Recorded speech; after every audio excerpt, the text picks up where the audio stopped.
Once you've done something, you can't unsee it. And the human mind would rather have a bad answer than no answer at all.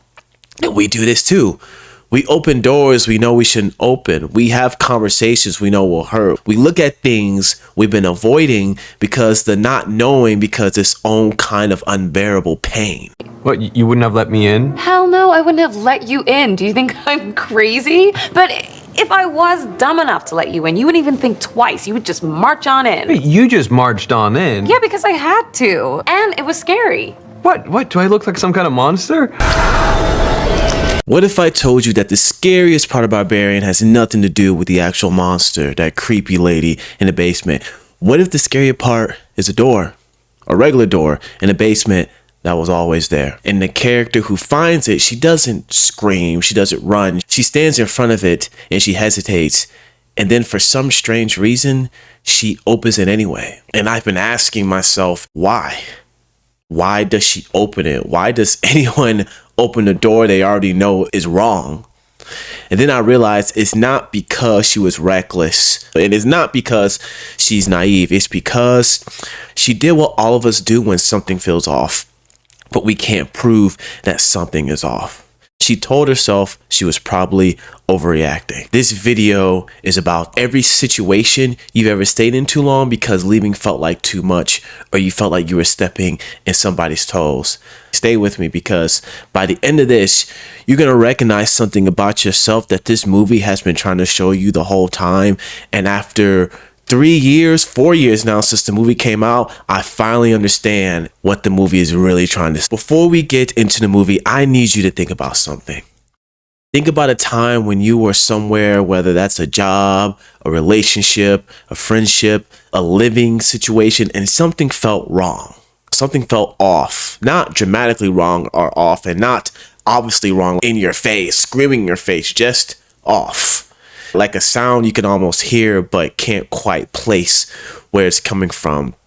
And instead of trusting that feeling, you talk yourself out of it. You said, I'm probably just being sensitive. I'm probably just overthinking it. I don't have proof. I don't want to make it weird. I don't want to seem dramatic. I don't want to be the bad guy. So you stayed.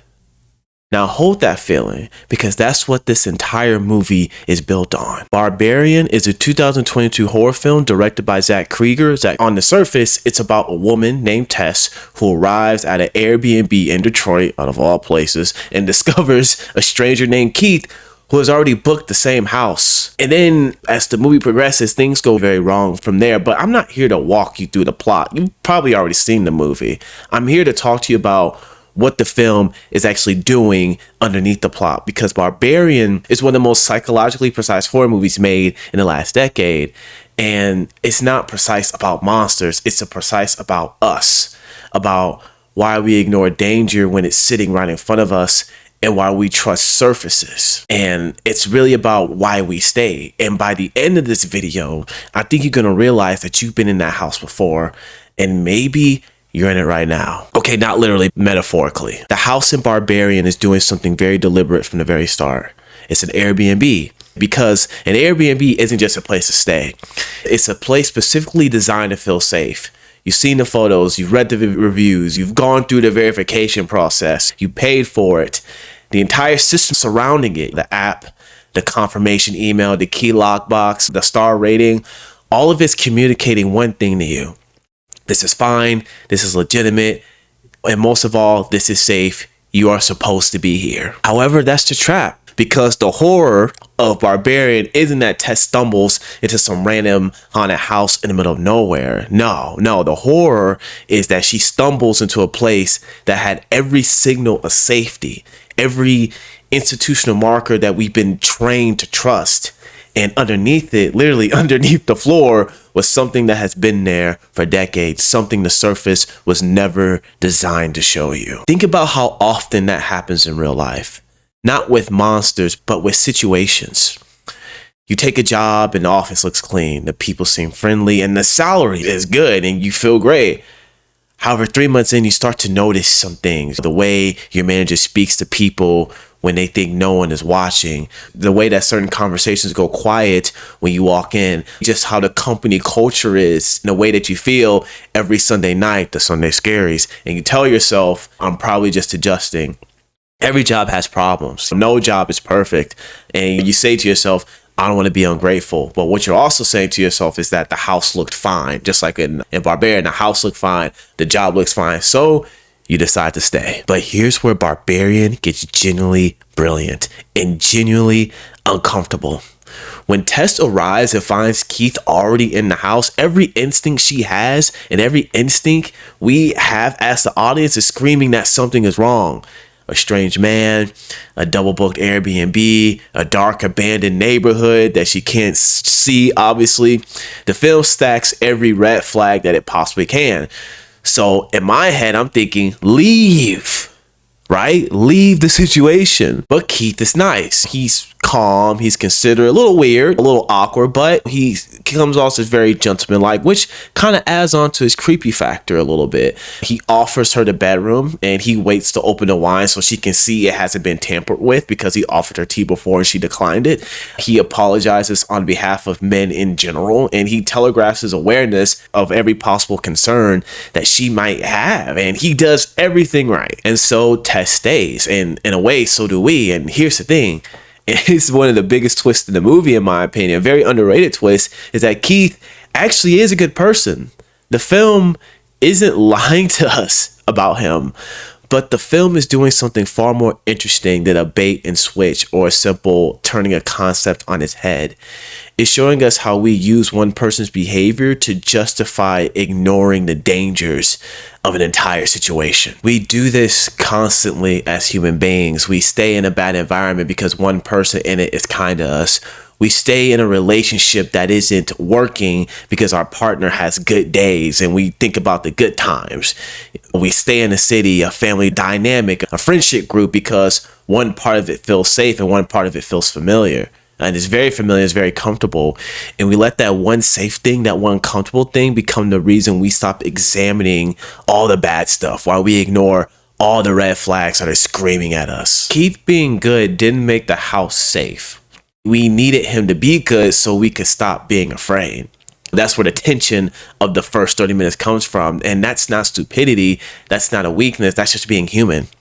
But it's also exactly how we end up in basements we were never supposed to enter. There's a door in the basement of that house, and the film spends a long time making sure you understand that Tess knows it's there before she opens it. She sees it, she hesitates, she knows on some level that she shouldn't go through it, and she goes through it anyway. I've been thinking to myself, why? Why did she do it? I think the answer is something that the film understands better than most horror movies do. She doesn't go through the door because she's reckless. It could also be human curiosity. I believe she goes to the door because the alternative, standing in that basement, knowing the door is there and doing nothing, feels worse, if I'm making sense. Because once you've done something, you can't unsee it. And the human mind would rather have a bad answer than no answer at all. And we do this too. We open doors we know we shouldn't open. We have conversations we know will hurt. We look at things we've been avoiding because the not knowing because its own kind of unbearable pain. But here's what the film is really saying underneath all that. The door was always there. The danger was always there. Tess didn't create it by opening the door. How many doors in your own life have you been standing in front of, knowing that they're there and choosing not to open them? Because opening them means admitting that the place you've been standing in was never safe as you told yourself that it was. I need to stop here for a second because everything I've talked about so far, the house, Keith, the door, that's all about Tess. That's about the person who walks into danger without fully knowing the picture. But Barbarian does something that I've never seen before in any horror movie in a very, very interesting way. It introduces a second character. You can argue the second main character. And this character doesn't walk into the danger by accident. He walks into it knowing something is wrong, more like ignoring that something is wrong. And his first instinct is to figure out how to profit from it. And that's where this movie stops being just about red flags and starts being about something much bigger. And this is where the movie gets wicked. Something that I think explains Not just why we ignore danger, but why dangerous things are allowed to keep existing in the first place. Because the horror underneath that house didn't survive for decades because no one ever noticed it. The homeless guy knew what was there, and so on. But it survived because the people who could have done something about it decided that it wasn't their problem. But let me show you what I mean. AJ is a Hollywood actor. He's charming, he's successful, and he had just been accused of sexual assault. His career is falling underneath itself, it's collapsing, and he shows up in the house in Detroit, not because he cares about it, but because he needs to liquidate the assets. So he needs the money because legal bills, so on and so forth, his savings will run out in about 3 months. And when AJ finds the hidden tunnels underneath the house, the same tunnels that Tess found before she went missing, the same tunnels where something terrible had been living for decades, his first instinct is to measure the square footage. Which was completely hilarious. He literally pulls out a tape measure and a tunnel that has a bed, a bucket, bloody handprints on the wall, like as sketchy as it can get.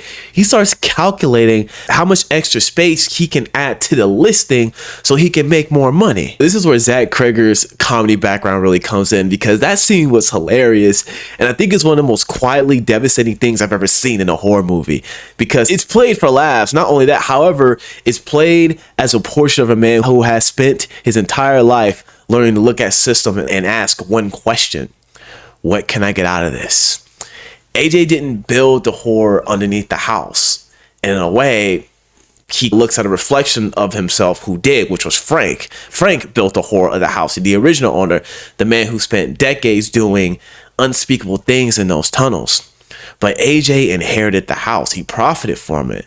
And when he finally came face to face with what was underneath it, his first move was to figure out how to keep profiting. That's not just a character flaw. That's a pattern.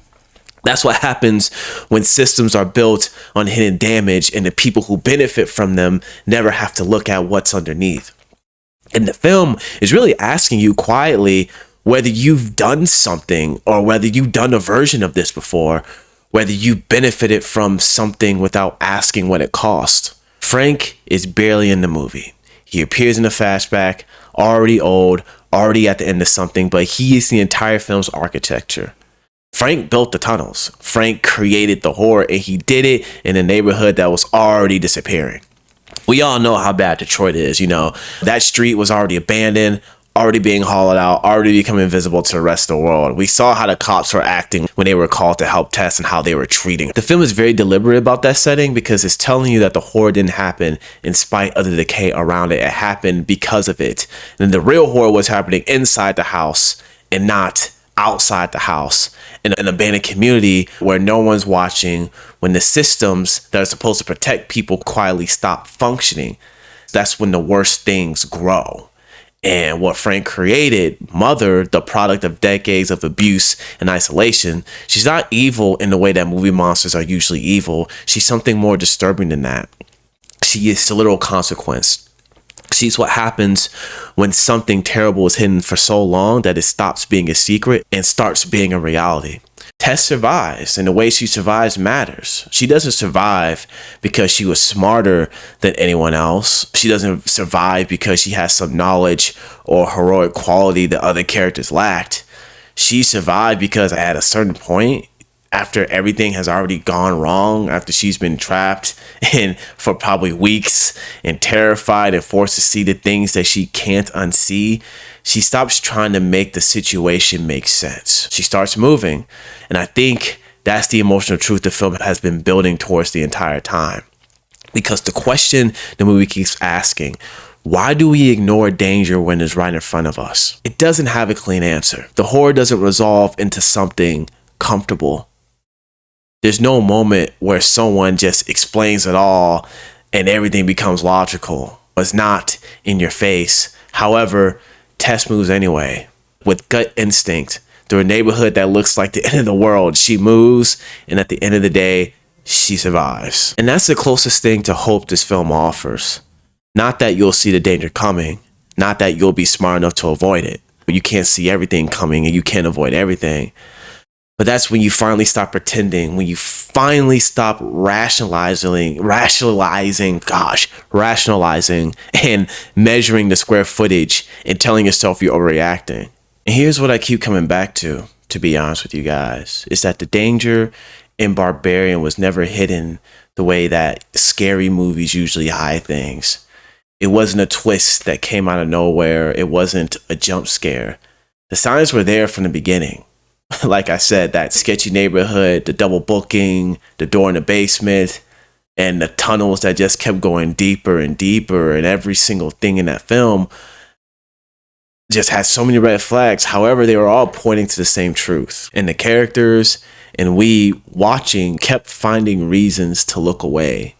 Because looking away is easier. Because staying is easier. Because leaving means admitting that you're wrong in the first place. And we don't want to feel that uncomfort of leaving. But more importantly, we don't want to feel uncomfort of admitting that we should have left earlier.